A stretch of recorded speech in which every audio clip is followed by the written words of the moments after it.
Cześć, tu Elena i Waldek. Dzisiaj film szczególny, ponieważ całkiem niedawno obchodziliśmy 10. rocznicę pobytu Eleny w Polsce i o tym właśnie będzie ta rozmowa. Przygotowałem kilka pytań. Będę więc... przesłuchiwana. Tak, można tak powiedzieć. No, pierwsze z nich na pewno Cię zaskoczy, bo dla mnie Polska jest Twoim trzecim krajem zamieszkania. Dlaczego trzecim? A w jakim kraju się urodziłaś? W Związku Radzieckim. Tak jest, czyli Związek Radziecki, tak. Ukraina i Polska. Tak, tylko że nie musiałam się przeprowadzać. Z pierwszego do drugiego. No, mam świadomość, że to taka była dosyć nietypowa sytuacja. Poszłaś spać w Związku Radzieckim, a obudziłaś się w Ukrainie. Tak? No, tak to wyglądało, dokładnie. A co pamiętasz z tej twojej pierwszej emigracji bez przenoszenia się? No, doszło do pewnych zmian, na przykład język ukraiński został językiem takim państwowym, oficjalnym i wszystkie dokumenty musieliśmy wypełniać po ukraińsku, ale to nam nie komplikowało życie, dlatego że my i tak byliśmy, no znaliśmy język ukraiński, mimo że ze sobą wszyscy jakby w Związku Radzieckim przeważnie rozmawiali w języku rosyjskim. Mhm. A ile miałaś lat, kiedy to się stało? 13. No to też jeszcze tak... O, jeszcze taki wiek, kiedy człowiek nie interesuje się polityką, tylko tam kolegami, koleżankami, tańcami. Ale kiedy poczułaś pierwszy raz, że coś się zmieniło, że jesteś w innym kraju niż ten, w którym się urodziłaś? Wiesz co, w mojej rodzinie zawsze tak było, tata mnie zawsze wychowywał, że my jesteśmy Ukraińcami. Aha. Że mimo, że jesteśmy w Związku Radzieckim, ale Republika Ukraińska jest i my jesteśmy Ukraińcami. I ja byłam bardzo dumna, że w końcu Ukraina zyskała niepodległość. I potem pamiętam, że jak miałam 16 lat, to ja bardzo chciałam, żeby w moim paszporcie było napisane Ukrainka, bo wtedy można było wybrać. I ja właśnie bardzo mi zależało na tym, żebym mogła mieć Ukrainka w paszporcie. Super, super. No i co? I przyszedł 2014 rok, kiedy nastąpiła już ta rzeczywista emigracja z wyjazdem do Polski. Jak byłaś do tego przygotowana? W tym sensie, że no, miałaś swoje życie tam urządzone, tak? Miałaś pracę, miałaś... plany. Tak, no właśnie, tak. No właśnie. Tak. Wtedy rozwijałam aktywnie swój własny biznes. Pracowałam na co dzień w szkole jako nauczycielka, ale no nie da się w Ukrainie z tego wyżyć. I otworzyłam sklep internetowy i otworzyłam studio fotograficzne. I tak, wiesz, pomiędzy tymi trzema pracami musiałam... dawałaś radę. Tak, tak. No i wiesz, miałam plany, na przykład chciałam otworzyć sklep stacjonarny, chciałam rozwijać to studio swoje. W ogóle bardzo mi się podobało być fotografem, tak? Pracować jako fotograf. No i nie ukrywam, że to dla mnie było mega zaskakujące. Ja byłam absolutnie nieprzygotowana, bo ja wszystko, co miałam, inwestowałam w biznes i też w lekcje taneczne dla syna, więc no, podstawą emigracji bezpiecznej, takiej komfortowej jest kasa. Ja nie miałam tej kasy. Żeby w nowym kraju po prostu mieć na start, tak? Tak, więc kiedy zapadła decyzja o przeprowadzce, to przede wszystkim tak, napisaliśmy do wszystkich znajomych we wszystkich państwach europejskich. Tak, no ale to znajomi głównie Ukraińcy, którzy wcześniej wyjechali, tak? Tak, oczywiście. I wyszło tak, że odpisał chłopak z Polski, no i... Czyli to trochę przypadek, bo mógł odpisać z innego kraju. Absolutny przypadek, tak. I ten moment jakby 2 miesiące nam zajęło, chyba w maju napisaliśmy, w lipcu już byliśmy w Kijowie po wizy, już wyjechaliśmy, bo wiedzieliśmy, że nie zdążymy wyjechać z Awdijiwki. Bo Awdijivka jakby została okupowana wtedy po raz pierwszy. Co pamiętasz? Jakie to emocje w tobie wzbudzało? Konieczność opuszczenia miejsca zamieszkania. Wiesz, nie było ani cienia jakichś wahań, że miałam tylko wyrzutu sumienia i to ten konflikt mój wewnętrzny trwał 8 lat następnych, bo... Tu w Polsce już, tak? Tu w Polsce, tak, bo na przykład, wiesz, dla mnie największym argumentem głównym było to, że ja mam uratować syna, ja muszę dziecko zabrać z tego terenu, gdzie jest broń na co dzień, gdzie strzelają po nocach. Ja nie chciałam, żeby mój syn dorastał w takim miejscu. Ja wiedziałam, jak to go rani, krzywdzi, jak on się boi, jak on to przeżywa. I po prostu, wiesz, jako matka nie wiedziałam innych możliwości. Ale musiałaś zostawić rodziców. Tak. I właśnie to był ten konflikt, z którym żyłam przez tam 8 lat w Polsce. Że jakby zostawiłam, ratując jedną najbliższą mi duszę, zostawiłam dwie tam. Tylko... No tak, ale chyba nie chciałbym Cię tu trochę usprawiedliwić, bo nie mogłaś brać odpowiedzialności za wszystkich. Oni też mogli wyjechać, ale nie chcieli, tak? Tak, ale wiesz, ja tak sobie też to mówiłam. To był taki mój argument, który nie dał mi zwariować w tym wszystkim, że jednak to osoby dorosłe, które mają odpowiedzialność za swoje życie i też mają wybór, ale syn miał wtedy też 13 lat i on nie mógł wziąć na siebie taką odpowiedzialność i jakby to był mój obowiązek jako rodzica, tak?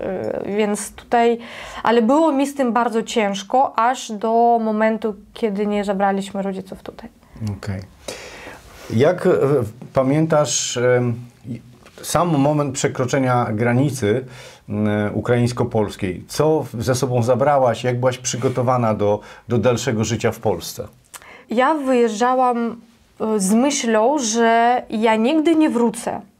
Że skoro przeprowadzam się, to przeprowadzam się na stałe. Że nie na chwilkę poczekać, tylko moje życie przenosi się teraz do innego państwa. Więc ja wzięłam ze sobą niezbędne dokumenty, a z rzeczy takich, z ubrań tam, to nie mogłam wziąć za dużo, dlatego że wyjeżdżaliśmy samochodem i spakowaliśmy tylko to, co mogliśmy włożyć do bagażnika. Też druga sprawa, że wyjeżdżaliśmy mając wizę turystyczną, więc no trudno, wiesz, z wizą turystyczną podróżować z walizką ogromną, gdzie są, wiesz, kurtki zimowe i buty. No oczywiście wszystko zostało w domu, wzięliśmy ze sobą tylko to, co można teraz nosić, a resztę nawet z takimi, wiesz, drobnymi rzeczami typu suszarki, kosmetyki, ręczniki, pościel, to wszystko tam, jakieś garnki, to wszystko było od nowa. A co się stało z tym samochodem? Bo chyba nie przyjechałaś nim tutaj do Polski. Nie, samochód został sprzedany w Kijowie.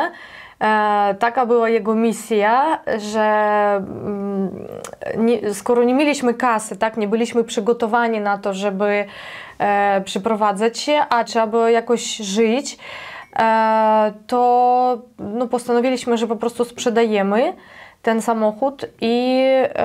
A to jeszcze na Ukrainie? W Kijowie, tak, bo wtedy patrzyliśmy na ceny i w Polsce ten samochód kosztowałby taniej niż w Kijowie, bo on był w miarę nowy. No i od razu miałaś jakby chyba tak, dobrze myślę, gotówkę na przyjazd i na pierwsze wydatki, no bo przecież przekroczyłaś granicę i od razu musiałaś gdzieś znaleźć nocleg. My wynajęliśmy jedno mieszkanie, następną noc wynajęliśmy drugie mieszkanie i potem już znaleźliśmy, albo na dwie. A potem znaleźliśmy już mieszkanie takie, w którym mieszkaliśmy przez następne 3 lata. A dlaczego Warszawa w takim razie jeszcze? Warszawa to też przypadek, bo w ogóle plan był taki, że jak byliśmy w Kijowie, to postanowiliśmy, że jedziemy do Gdańska, bo ten nasz kolega mógł nam pomóc otworzyć klub taneczny w Gdańsku. I ja, wiesz, w Google każdą uliczkę przechodziłam, znalazłam tam dzielnicy, w którym fajnie by było, nawet szukałam, wiesz, tam ogłoszenia typu wynajem pomieszczeń na salę taneczną. I jak przyjechaliśmy do Warszawy, to pierwszego dnia poszliśmy na kolację i ten nasz znajomy powiedział, że niestety on nie będzie mógł z nami tam być, że jego tam życie coś jakoś się zmieniło i on musi zostać w Warszawie. I wy też zostaliście. Ale wiesz, mogliśmy pojechać, tylko, no, tylko w nieznane. Tylko absolutnie w nieznane, jak załatwiać dokumenty, karty pobytu, rozumiesz, w ogóle ogarniać umowy jakieś tam, wynajmu, wiesz, to jest strasznie...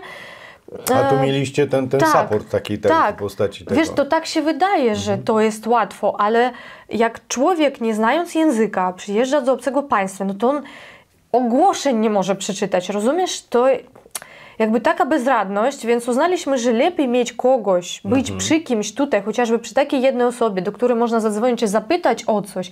On nam pomógł szkołę znaleźć dla Borysa, gimnazjum tam obok, wiesz, pomagał nam oglądać mieszkania, wiesz, podpisywać te papiery. No, jakby pomógł nam ten pierwszy rok naprawdę, wiesz, za rękę nas tutaj... A z czego się utrzymywaliście? Bo te pieniądze z samochodu pewnie się... O, rozeszły się jeszcze w Kijowie, rozeszły się.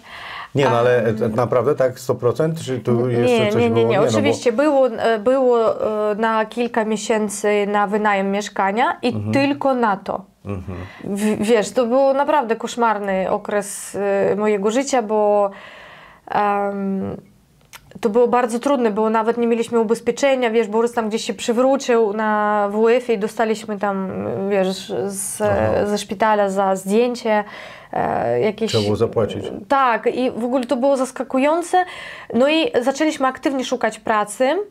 Ja szukałam pracy jako trener i na szczęście bardzo szybko to się udało, bo w październiku ja już miałam zajęcia, prowadziłam zajęcia z dziećmi w klubie tanecznym przez tłumaczkę taką, bo tam była dziewczyna z Ukrainy, która mówiła mi jak to 1, 2, 3, 4, rączki, nóżki. No i wiesz, i potem znalazłam tam kolejną klientkę, do której już jeździłam do domu z nią ćwiczyć, potem jeszcze kolejną i tak powolutku. Ja pamiętam... Ale to były, przepraszam, bo nie zrozumiałem, to były te zajęcia trenerskie, bo wiem, że jesteś trenerką teraz, trenujesz dzieci, przygotowując je do występów w tańcu, tak? To o tym rozmawiamy? Tak, jakby pracuję jako trenerka fitness, przygotowuję ciało sportowców, wzmacniając konkretnie mięśnie pod taniec. Okay. Tak jakby to bardzo wąska nisza. No i to rzeczywiście to był ten start, tak? To były pierwsze pieniądze zarobione. Tak. Pamiętam pierwsze swoje wynagrodzenie, pamiętam jak do dziś. Po prostu jak ja z nim jechałam z tą stówą, że nie chciałam... 100 zł za trening, tak. I jechałam, wiesz, po prostu, nie wiem, tylko że ja ją nie całowałam. Wiesz, to dla mnie było taki... Kurde, no szczyt, rozumiesz? Ja zarobiłam pierwsze 100 zł w życiu. Super. A jak zwiększałaś, że tak powiem, te swoje przychody? Jak możesz o tym opowiedzieć? No pierwszy miesiąc zarabiałam 300 zł, bo prowadziłam 3 treningi w tygodniu i no, to oznacza 1200 miesięcznie. Potem doszła ta klientka i to się zwiększyło. Potem jeszcze jeździłam do jej siostry. Czy dobrze rozumiem, to gdyby nie te pieniądze z samochodu, no to te 1200 zł, czy nawet 1500 czy 2, to by absolutnie nie starczyło, tak? Na wynajem mieszkania, na wszystkie opłaty i plus jedzenie, ubranie. Absolutnie nie. Stać nas było tylko ze sprzedaży samochodu, tylko na wynajem tego mieszkania i tam, wiesz, absolutny minimum, no tak jak mówię, musieliśmy kupić sobie wszystko do mieszkania, nie? Pościel, ręczniki, jakieś tamte. No i wyobraź sobie, że przyjeżdżasz z dzieckiem, które ma 13 lat. Chłopaki w tym wieku zaczynają rosnąć. Więc co chwilę nowe buty, jasne. Bo wiesz... Dobrze, a w takim razie jak to się stało, że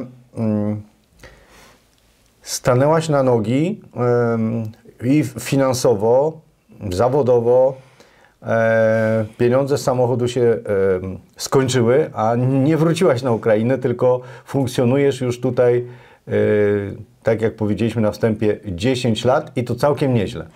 Posłuchaj, najważniejsze w tym wszystkim było to moje nastawienie, że ja tu nie jechałam ani na zarobek, ani na chwilowo przetrwać. Ja wiedziałam, że ja muszę tu stanąć na nogi, ja muszę tu sobie ułożyć życie. Ja tego bardzo chciałam, pragnęłam. Rozumiesz, ja jak przyjechałam, przekroczyliśmy granicę autobusem, ja tak, kurde, kwiatuszki, jakie domki fajne, te ogródki, wiesz, mówię, ja chcę tak, ja tu chcę być, ja tu chcę żyć tak jak Polacy. I to było takim moim celem, do którego dążyłam krok po kroku. Ja wiedziałam, ja liczyłam, ile ja mam zarabiać, żeby żyć tak jak wy. Ale właśnie jak zarabiałaś? No i właśnie zaczęło się to wszystko od tych treningów. Układałam diety też. Potem postanowiłam, że jednak jestem osobą twórczą i chcę się spełniać w innym kierunku. A syn mój musi tańczyć, bo tego bardzo chce i ja nie mogę odmówić jakby w rozwoju tych jego umiejętności. A lekcje kosztują? A lekcje strasznie drogo kosztują. Lekcje, ubrania, stroje turniejowe i wyjazd na turniej kosztuje drogo.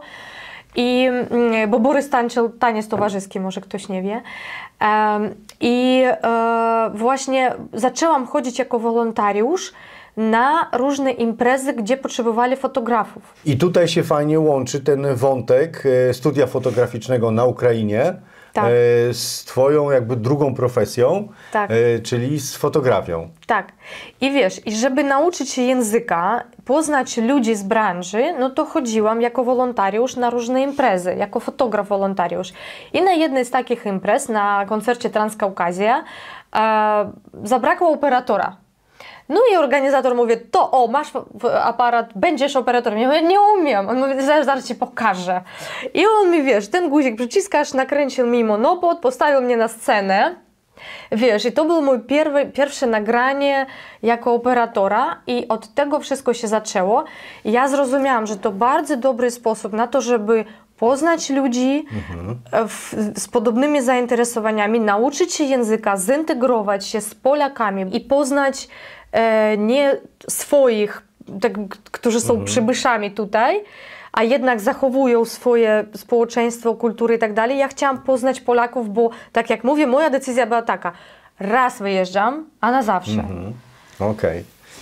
Dobrze, a teraz w takim razie jak wyglądała kontynuacja twojej tej profesji związanej z fotografią, z wideo, bo powiedzmy, że założyłaś kanał na YouTubie. To z samotności. Czułam się bardzo samotną i szczerze mówiąc już w którymś momencie zmęczyłam się odpowiadając na pytania i co tam, i jak tam w Polsce, i jak tam w Polsce. Kurczę, ja wam pokażę jak tam w Polsce i będę powolutku opowiadać i dla siebie też, bo nieraz fajnie wspomnieć siebie. Tak, ja po prostu wręcz uwielbiam twoje pierwsze filmy na YouTubie. Gdzie trzęsie się kamera. Nieważne, ale tam widać ten twój właśnie taki zapał, taki no nie wiem czy entuzjazm, ale taką chęć właśnie zaistnienia tutaj w Polsce. I to no bardzo, bardzo lubię te filmy oglądać. Ja też tak powiem naszym widzom, że na kanale Dash Life in Poland jest w tej chwili około 150 filmów, a tylko 50 zrobiliśmy we dwoje. Wcześniej około 100 filmów zrobiła Elena. No, muszę teraz pokazać, jak to wyglądało. Привет, друзья! Сегодня очень короткое видео о том, кем я работаю в Польше.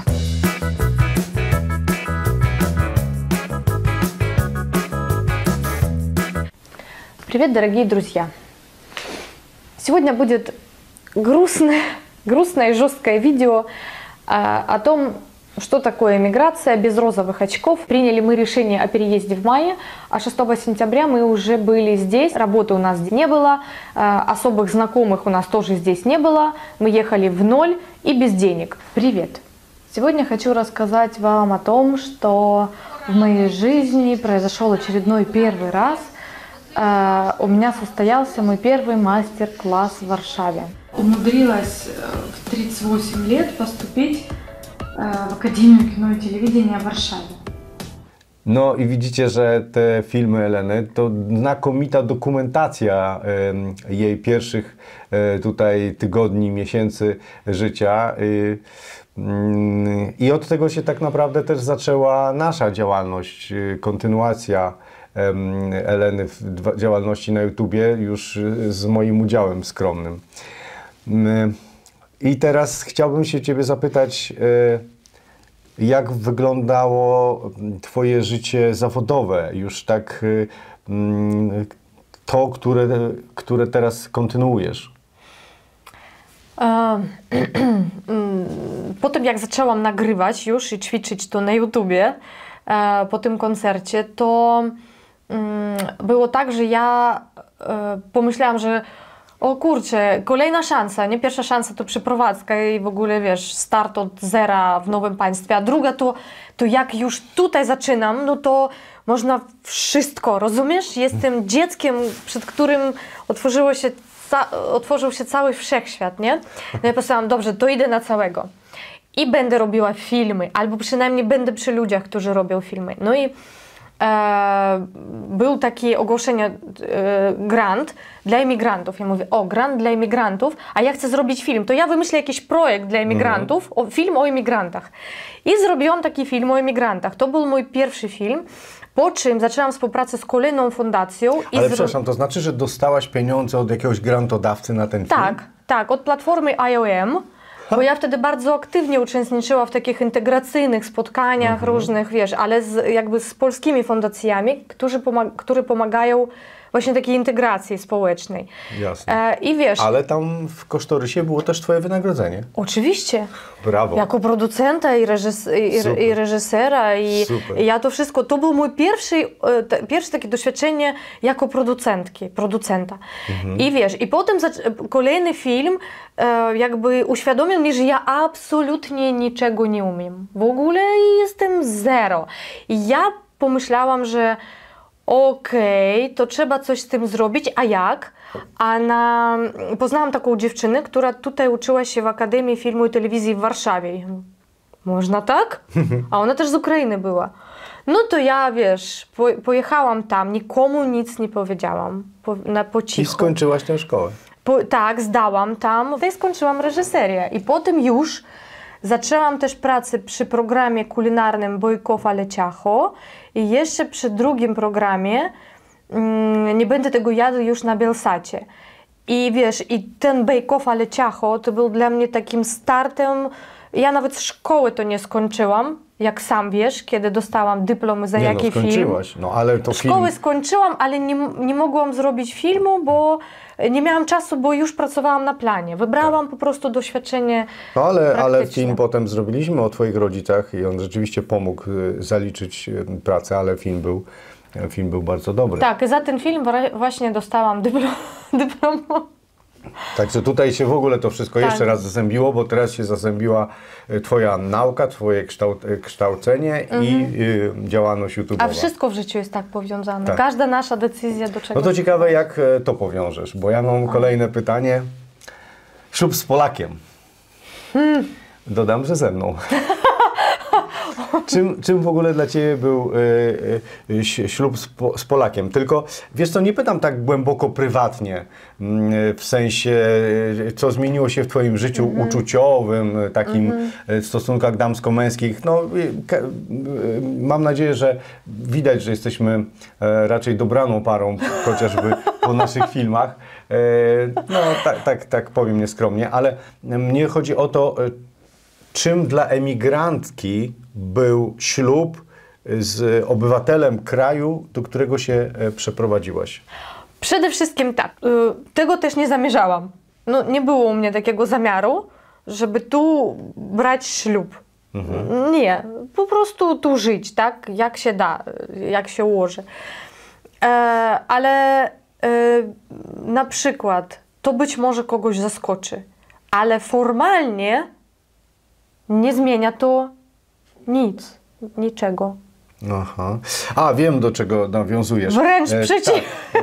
Słuchajcie, bo bardzo często w naszych komentarzach, zwłaszcza pod filmem ze ślubu... A co tam w komentarzach? Rodzina nasza tak myślała. Tak, pojawiają się takie wypowiedzi, że Elenka wzięła ślub z Polakiem, bo to jej gwarantuje natychmiastowe otrzymanie obywatelstwa. Tak, zaraz po wyjściu z urzędu. Tak, więc no, tak się nie dzieje. Prawnie to wręcz utrudnia, dlatego że gdybyśmy chcieli tak to wykorzystać, no to w ogóle jakieś kontrole i tak dalej, czy razem mieszkamy, czy śpimy, No i przez 3 co jemy, lata tak. przede wszystkim ja nie mogę nawet starać się o to z powodu jakby założenia rodziny tutaj w Polsce, no bo musi minąć ten czas, musi minąć. Tak, tak, więc no, Elenka nadal ma obywatelstwo ukraińskie, tu się mam kartę pobytu związaną z pracą.